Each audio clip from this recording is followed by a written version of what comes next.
Hello and welcome back to The Fourth Wall, where once again we are going to be breaking down a recently released trailer, this time for the upcoming film, Ghostbusters, Afterlife. After the little breakdown, if I may, I'll share my own personal opinion and speculation about what we've seen. Now, why does my opinion matter, you ask? Well, to paraphrase Adam Sandler in the timeless classic The Wedding Singer, I'm in front of the camera and you're not, so you're gonna listen to every damn word I have to say. But please don't click away, please. You have all the power here, literally all of it. You could just click and you complete me. Once again, we thank you for stopping by here at The Fourth Wall, and we ask that if you could just take a moment and give us a like and or subscribe on whatever button accompanies whatever screen you happen to be seeing this on. It'd be a big help. Moving on. First of all, I don't mind telling you that I didn't see this trailer or even this film coming. To take a property that was languishing, as this one was, and bring it back for a big budget project with major Hollywood actors, directors, producers backing it is just astonishing. Before we take a look at the trailer itself, a little background. The Ghostbusters was a very short-lived sitcom that only ran for 15 episodes in 1975, followed by a continuation cartoon series that ran from 1986 to 87. The premise was following a trio, two bumbling detectives and their gorilla friend, on adventures to hunt for ghosts. Now, who could forget the, dare I say, iconic performances of the three main leads on that program? Larry Storch, Forrest Tucker, and Bob Burns as Spencer, Tracy, and Kong, respectively. Now, the fact that the gorilla in this trio is not the one actually named Kong, it surely shows an acute sense of irony and creativity that... What? What? Look, I'm doing an analysis here. It's not that Ghostbusters? Wait, it's the other one? That makes way more sense. Like, wait, no one even watched that other TV show. I had to do hours of research because who'd ever heard of the 70s? I gotta rewrite some stuff.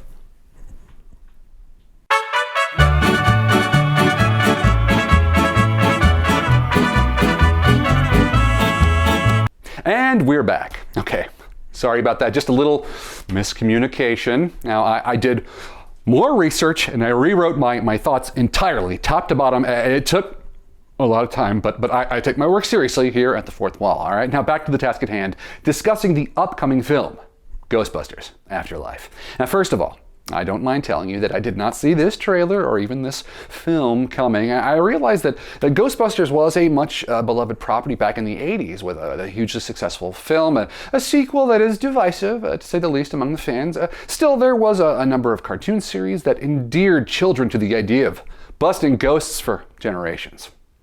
But then came the reboot of the series, starring Melissa McCarthy, Kristen Wiig, Kate McKinnon, and Leslie Jones, directed by Paul Feig. Feig? It doesn't matter. The reboot did respectable numbers at the box office, but it was by no means a hit. It's also worth mentioning that with the genders swapped for the reboot, it became one of the films at the epicenter of controversy with the rise of the alt-right and men's rights activists, etc. So the fact that they decided to just barrel ahead with a sequel for this reboot is indeed surprising, if a bit bold. When the trailer opens, we see no sign of Melissa McCarthy and her team, which is seriously? No. They're ignoring the reboot? I rewrote this thing twice.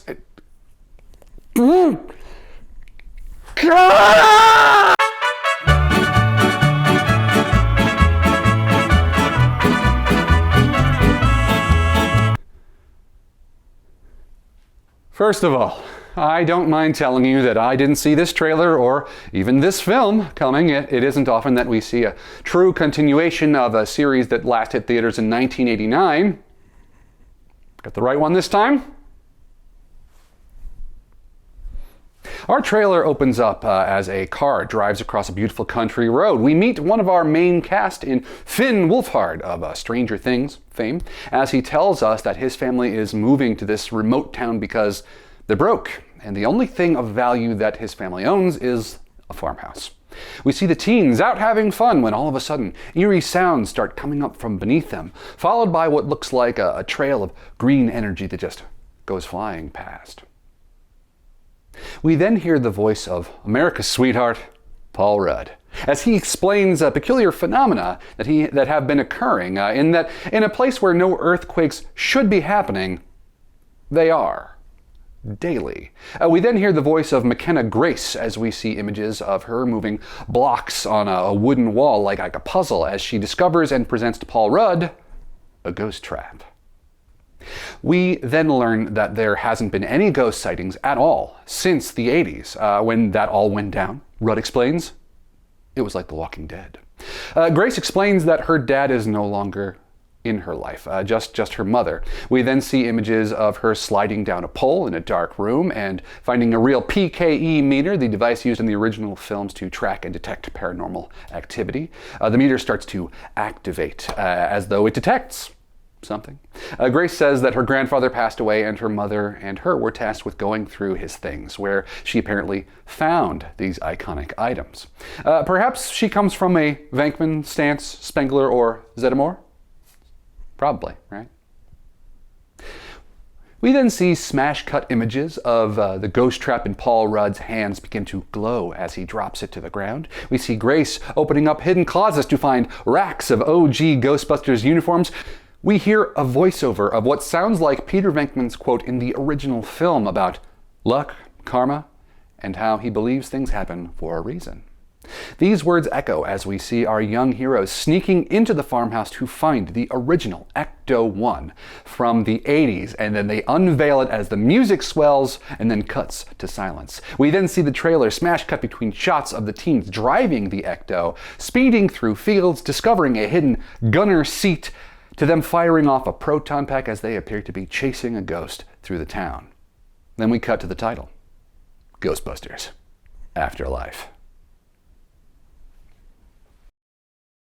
So, that's the trailer. Doesn't give us much besides introducing us to what look to be our protagonists and showing us just enough of the iconic Ghostbusters swag to whet our appetites for what is to come. So let's talk about this thing. I'm honestly a bit torn here. Am I excited? Yes. Am I also a cynical old man living in a 30-year-old body who can see exactly what this trailer is doing? Also, yes. You know what this trailer really reminded me of in a big way? The trailer for Star Wars The Force Awakens. I feel like Ghostbusters is facing a similar situation to what Star Wars was only a few years back. It's been many decades since the original came out. They attempted a continuation, which didn't sit super well with the public, a la the Star Wars prequels or the Ghostbusters sequel and reboot. And they needed to pull it back to something that feels very familiar. The first Force Awakens trailer showed us the iconic stuff, the lightsabers, the Millennium Falcon zooming over planetside, and the voiceover of a legacy character echoing over it all. We even had Rey in that movie being a fangirl to the Jedis the same way we see Paul Rudd geeking out over the Ghostbusters swag. This is all well and good, but I can just feel the studios playing it a bit safe here. What with them wordlessly saying, you remember the Ghostbusters, remember that? The proton packs, remember how awesome that first movie was? Huh? This is a teaser, so they're teasing us, which is fine, but so far that's all we have to go on. There's also one other thing that I felt hovering over the whole trailer, from the look to the tone to even one of the actors. That is, of course, Stranger Things.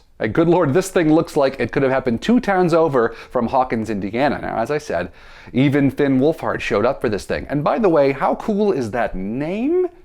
Sounds like it'd be the name of Arnold Schwarzenegger's stunt double back in the 80s, right? I digress. Look, before you start going on about how Stranger Things is also super derivative of all things 80s, including the Ghostbusters, I know. I get the irony of one thing ripping off something that ripped off the first thing to begin with. it's a marvel to behold. But when it comes to 80s properties, that snake has been eating its own tail for quite some time now. I get that, but still, it's hard to miss. This film is clearly going to be a huge homage to many things that came before it, including the director himself.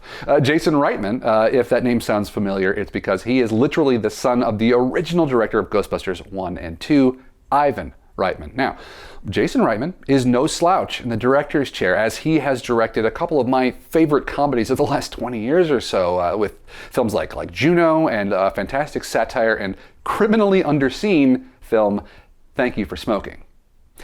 As far as I can tell, this may be his first film to incorporate action and special effects into his usual style of just really sharp writing. So, we'll see how he does. Also exciting to note is that the remaining 3 actors from the original quartet, Bill Murray, Ernie Hudson, and Dan Aykroyd, will all be returning to their respective roles in this film in some capacity or other. R.I.P. Harold Ramis. Although the nature of that reunion has not quite been revealed, I'll be honest though, if they tell me tomorrow that they got Rick Moranis to be in a movie again, I'll be in. Totally in. Honestly, I am looking forward to this movie, but I was being truthful when I said that I didn't expect to see this get greenlit before I heard about it.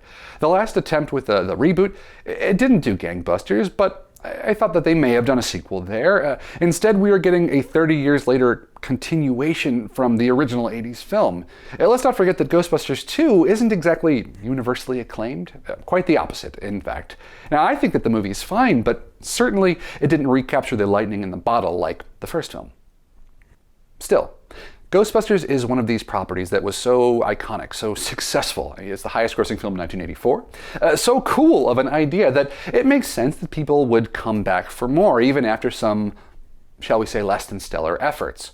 Well, how many sequels did Terminator and Alien get after the last good entry in both? How many Highlander sequels did we get? And TV shows when there indeed should have been only one. Heck, I've heard some argue that Star Wars hasn't been good since Empire. Now, I disagree with that, and Star Wars fandom is a whole other thing entirely, but you get the idea. I suppose my point is that Ghostbusters is a stone-cold classic, and I am cautiously optimistic for where they plan to take this series now. And wherever it goes, I'll definitely check it out. Now, honestly, I just wonder if we're getting ready to finally put our 80s nostalgia films truly to bed. Now, they say that nostalgia comes in 30-year waves. With 2020 right around the corner, that means we're due for the nostalgia train to roll into the 90s, baby. Now, how long before we get a dark and gritty reboot of Saved by the Bell? Who would play Screech?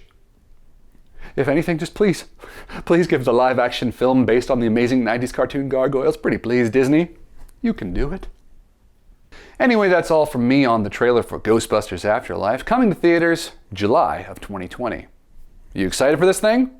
Are you tired of the 80s actors not ending their careers gracefully? Do you agree with my take on the trailer? Or do you think that I don't know a Keymaster from a Stay Puft Marshmallow Man? In any case, tell us about it in the comments below, and please give us a like and subscribe to keep up with our unique takes on film and pop culture here at The Fourth Wall. My name is Danny, this is The Fourth Wall, and remember to never cross the streams. See you next time.